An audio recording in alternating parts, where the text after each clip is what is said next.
नमस्कार। My self doctor Kailash सिलोलिया, सहायक आचार्य रसायन शास्त्र, सम्राट पृथ्वीराज चौहान राजकीय महाविद्यालय अजमेर से एटॉमिक स्ट्रक्चर पार्ट 6 के टॉपिक इलेक्ट्रॉनिक कॉन्फ़िगरेशन तथा इफेक्टिव न्यूक्लियर चार्ज के बारे में आज अपन अध्ययन करेंगे, जिसमें सबसे पहले हम इलेक्ट्रॉनिक कॉन्फ़िगरेशन की बात कर रहे हैं।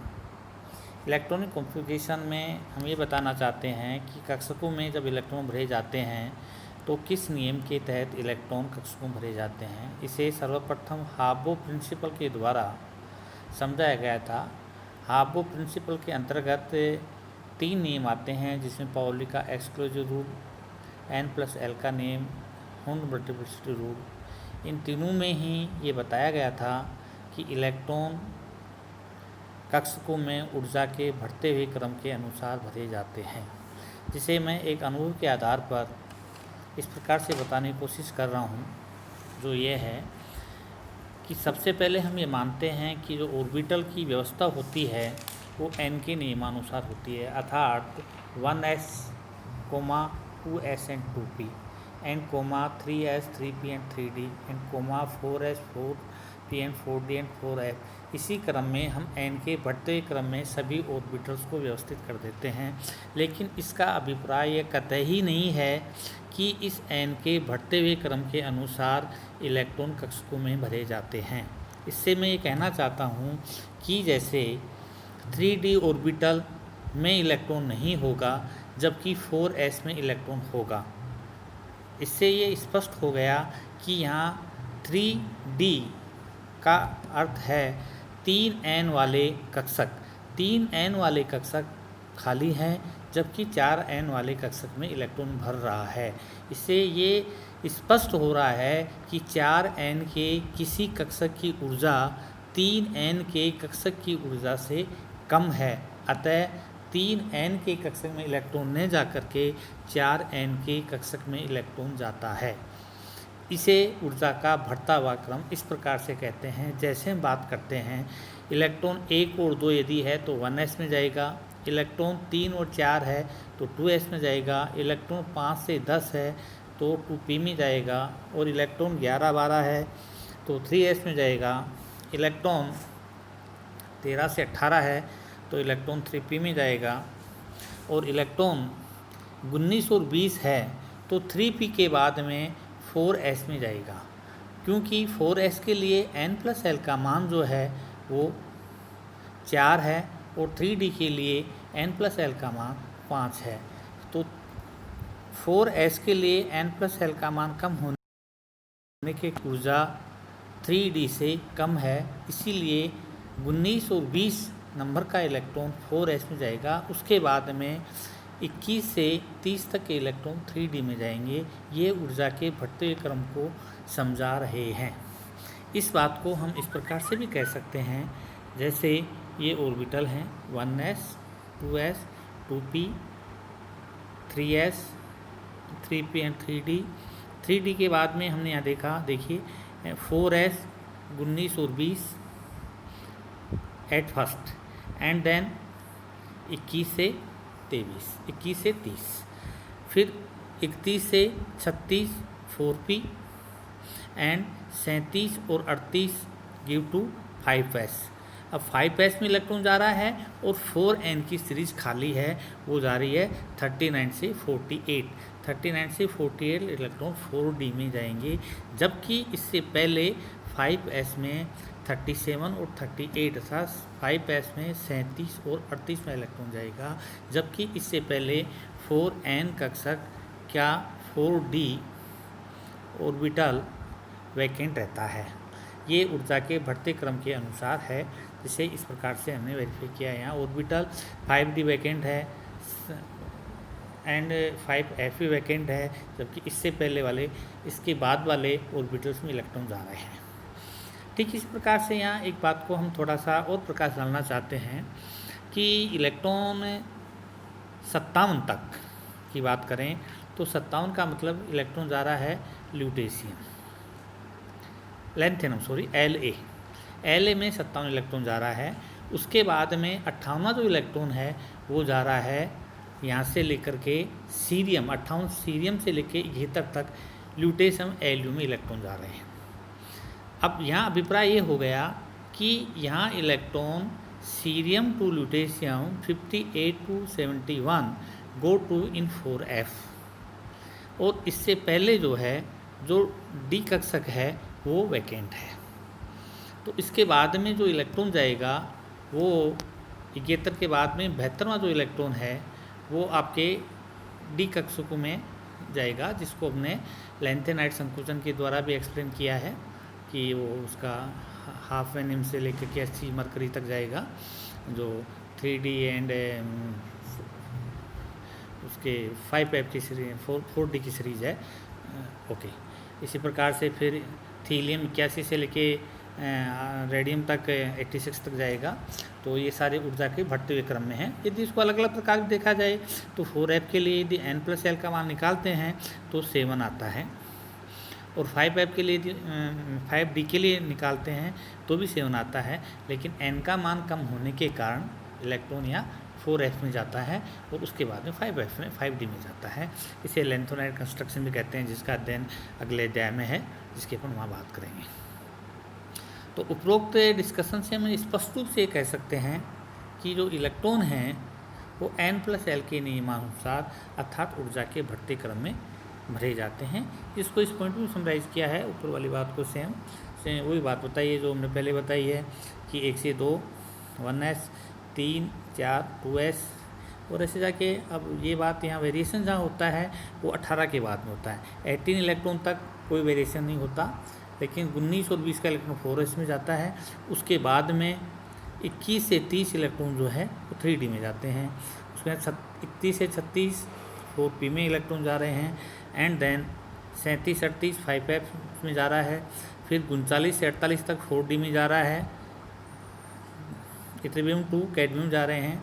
उसके बाद में 49 और 50 49 से लेके 54 तक जो इलेक्ट्रॉन जा रहे हैं 5p में जा रहे हैं। 55 और 56 जो s में जा रहे हैं सीजियम और बेरियम। 57 का इलेक्ट्रॉन जा रहा है लैंथेनम में। 58 का इलेक्ट्रॉन जा रहा है सीरियम में। 58 से लेके 71 तक जा रहे हैं 4f में। 4f के बाद में 72 का जो इलेक्ट्रॉन जा रहा है 72 से 80 तक जो इलेक्ट्रॉन जा रहे हैं वो 5D में जा रहे हैं। 5D के बाद में 81 से 86 तक के इलेक्ट्रॉन 5p में जा रहे हैं। फिर 87 से लेकर के 103 तक के जो इलेक्ट्रॉन हैं वो एक्टिनाइट सीरीज 5f में जा रहे हैं। एक्टिनाइट लैंथेनाइट एक्टिनाइट 2 ल्यूरोसियम में जा रहे हैं 103 तक जा रहे हैं।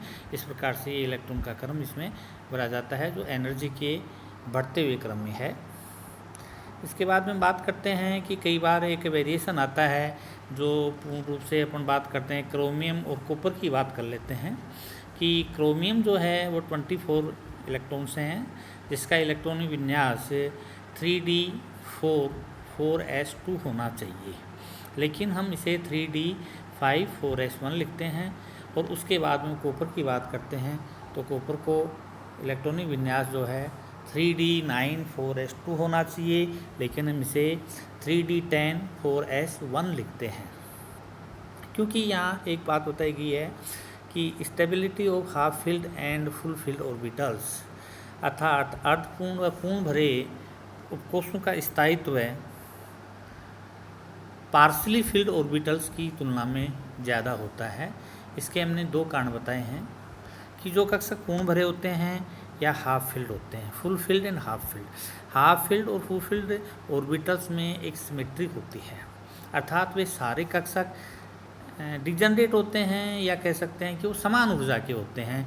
जब वो समान ऊर्जा के होते हैं तो इलेक्ट्रॉन में मूवमेंट कर सकते हैं और इलेक्ट्रॉन के मूवमेंट से एनर्जी रिलीज होती है, और इस एनर्जी के रिलीज होने से कक्षक का स्थायित्व बढ़ता है। जबकि इसके विपरीत पार्शली फील्ड जो ऑर्बिटल्स हैं वो एसिमेट्रिकल होते हैं, और एसिमेट्रिक होने के कारण वो अस्थायी होते हैं, या एनर्जी डिस्ट्रीब्यूशंस जो है या एनर्जी का द्वारा रिप्रेजेंट ज़्यादा होता है, अनस्टेबिलिटी होता है। तो ये जो अनस्टेबिलिटी इस प्रकार से भी कह सकते हैं कि ऊर्जा उनकी समान है और इलेक्ट्रॉन उसमें एंटर्ड है, इसके कारण वो एसिमेट्रिकल कंडीशन आने के कारण वो स्थायित्व कम हो जाता है। ये इसका एक बेसिक कारण है जो अपन लिखा। हाफ फील्ड वन फील्ड के जो भी एग्जांपल्स हैं, जैसे जहाँ भी 3D या ND4 आता है वहाँ ND5 हो जाता है, या ND9 आता है वहाँ ND10 हो जाता है। ये इसका बेसिक रूप से नियम है जो उसके बाद से बात करते हैं। इसके बाद में इस चैप्टर का जो लास्ट टॉपिक है उसकी बात कर रहे हैं इफेक्टिव न्यूक्लियर चार्ज, जिसे हिंदी में प्रभावी नाभिकीय आवेश कहते हैं। और प्रभावी नाभिकीय आवेश को सबसे पहले हम परिभाषित करें तो हम ये कहेंगे कि किसी परमाणु के नाभिक में उपस्थित न्यूक्लियस उसके बाहरी कक्षक के उपस्थित इलेक्ट्रॉनों को अपनी ओर जो आकर्षित करने की कैपेसिटी है उसे प्रभावी नाभिकीय आवेश कहते हैं। अब बात यह है कि जब नाभिक का पॉजिटिव चार्ज बाहरी कक्षकों में उपस्थित नेगेटिव इलेक्ट्रॉन को अपनी ओर आकर्षित करता है, इन बिटवीन इसके बीच में यहाँ इलेक्ट्रॉन रिपल्सन भी होता है, क्यों बाहर के जो बाहरी ऑर्बिटल में जो इलेक्ट्रॉन हैं वो एक दूसरे को रिपल्सन करते हैं, तो रिपल्सन के कारण एटम की साइज बढ़ती है। और नाभिक के द्वारा जब इलेक्ट्रॉन को अंदर की तरफ खींचता है तो साइज कम होती है। तो रिजल्टेंट या परिणाम स्वरूप हम यहाँ कहें कि प्रभावी नाभिकीय आवेश वह हो गया तो आकर्षण व प्रतिकर्षण का जो अंतर है और जिसके कारण जो कमी होती है परमाणु आकार में उसे प्रभावी नाभिकीय आवेश कहते हैं, जिसको हमने एक डायग्राम के द्वारा समझाने की कोशिश की है कि जैसे एक डायग्राम है जिसमें नाभिक है, न्यूक्लियस, ये अपनी तरफ खींचता है तो आकार में कमी आती है, और ये इलेक्ट्रॉन प्रतिकर्षण करता है तो आकार में वृद्धि होती है, जिसे शील्डिंग इफेक्ट या परिरक्षण प्रभाव भी कहते हैं। इन दोनों के अंतर के आधार पर सलेटर ने एक नियम दिया, जिसे सलेटर का नियम कहते हैं, और अकॉर्डिंग टू सलेटर आकर्षण और प्रतिकर्षण के अंतर को प्रभावी नाभिकीय आवेश कहते हैं, जिसे फॉर्मूले में इस प्रकार से रखा Z effective equal to Z minus S. Z effective का अभिप्राय यहाँ प्रभावी नाभिकीय आवेश है, जिसको हम कैलकुलेट करेंगे। Z यहाँ प्रोटॉन की संख्या कह दें या एटॉमिक नंबर कह दें या परमाणु क्रमांक कहते हैं। S यहाँ शील्डिंग इफेक्ट, परिरक्षण प्रभाव या स्कैनिंग कांस्टेंट कहते हैं।